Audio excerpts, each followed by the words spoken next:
Welcome to my YouTube channel easy electrical study. आज की video में हम देखेंगे पीएलसी क्या होती है और ये कैसे काम करती है। ये बिगिनर्स के लिए काफ़ी इन्फॉर्मेटिव और काफ़ी इजी एक्सप्लेनेशन वीडियो होने वाली है। तो चलिए शुरू करते हैं। देखिए, पीएलसी एक इलेक्ट्रॉनिक्स डिवाइस है। इसका ज़्यादातर यूज हम इंडस्ट्रियल वर्क में ही करते हैं।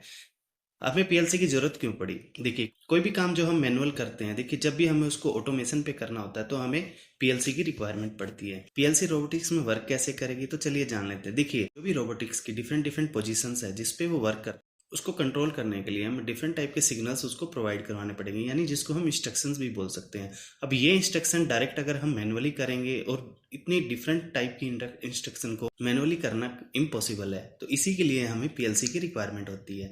देखिए, पीएलसी की जगह पे हम एचडब्ल्यूएलसी का भी यूज करते हैं। ये काफी समय पहले यूज किया जाता था, यानी हार्ड वायर लॉजिक सिस्टम, जिसे हम रिले भी कहते हैं, जिसमें इंस्ट्रक्शंस के लिए यानी इनपुट और आउटपुट के लिए रिले का यूज किया जाता था।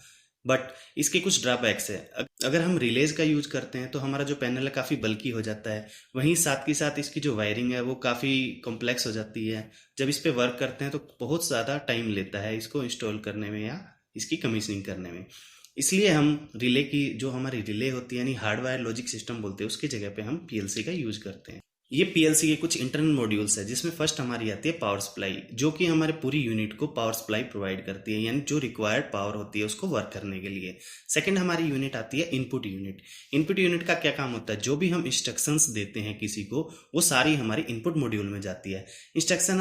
जो भी हम इंस्ट्रक्शंस देंगे उसमें कुछ इंटरनल सर्किटरी होती है, जैसे एनओ एनसी पॉइंट होते हैं, जिसके थ्रू हम हमारे इनपुट डिवाइस को इंस्ट्रक्शंस प्रोवाइड करते हैं। जहां हम किसी वर्क को करने के मैनुअल इंस्ट्रक्शंस देते हैं यानी मैनुअल इनपुट्स यूज करते हैं, वहीं इनपुट मॉड्यूल में हम इन इनपुट्स को देने के लिए हम सेंसर्स और स्विचेज का यूज करते हैं। ये डिफरेंट डिफरेंट टाइप्स के होते हैं। वहीं पीएलसी के इनपुट मॉड्यूल में हम डीसी और एसी दोनों टाइप के सिग्नल्स दे सकते हैं। इसमें हम डिजिटल और एनालॉग दोनों ही सिग्नल्स यूज करते हैं एज ए इनपुट।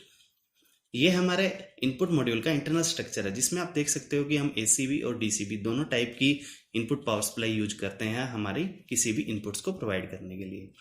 वहीं जो हमारी सेकंड यूनिट होती है, इसमें वो होती है हमारी सीपीयू यानी सेंट्रल प्रोसेसिंग यूनिट, जिसमें कोई भी इनपुट्स होती है वो प्रोसेस की जाती है, और एज पर हमारा जो प्रोग्राम है जिसमें हम नंबर्स ऑफ इनपुट देते हैं। बट अगर मान लीजिए हमने नंबर ऑफ इनपुट्स किसी भी इनपुट डिवाइस को दी, तो वो एक डायरेक्शन में काम नहीं करेगा, क्योंकि उसके पास कोई इंस्ट्रक्शन नहीं है या उसके पास कोई स्पेसिफिक पाथ नहीं है किसी भी चीज को ट्रेवल करवाने के लिए। तो उसके लिए हम प्रोग्राम्स का यूज करते हैं हमारी सीपीयू यूनिट में।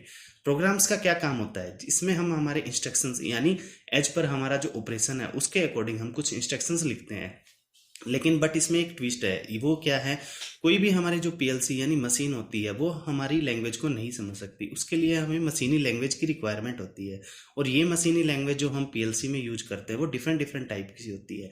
लेकिन नाउ डेज ज़्यादातर हम कोई भी हमारी पीएलसी है उसमें लैडर टाइप ही हमारा जो लॉजिक्स है उसको यूज करते हैं। अब बात करते हैं हम हमारे आउटपुट मॉड्यूल की।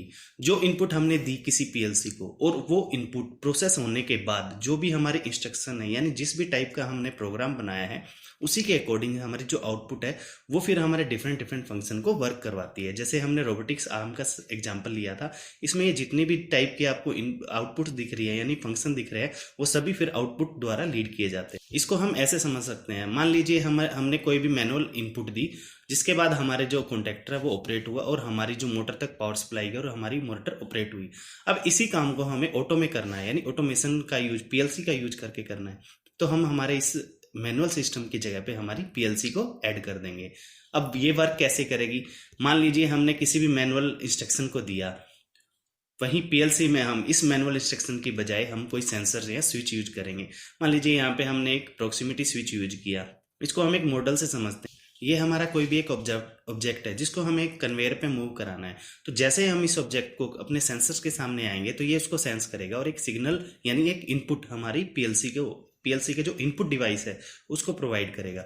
उसके बाद जो भी हमने इंस्ट्रक्शन दी है, प्रोग्राम बनाया है, वो प्रोग्राम उस इनपुट को कैरी करेगा और एज पर इंस्ट्रक्शन हमें एक आउटपुट प्रोवाइड करेगा।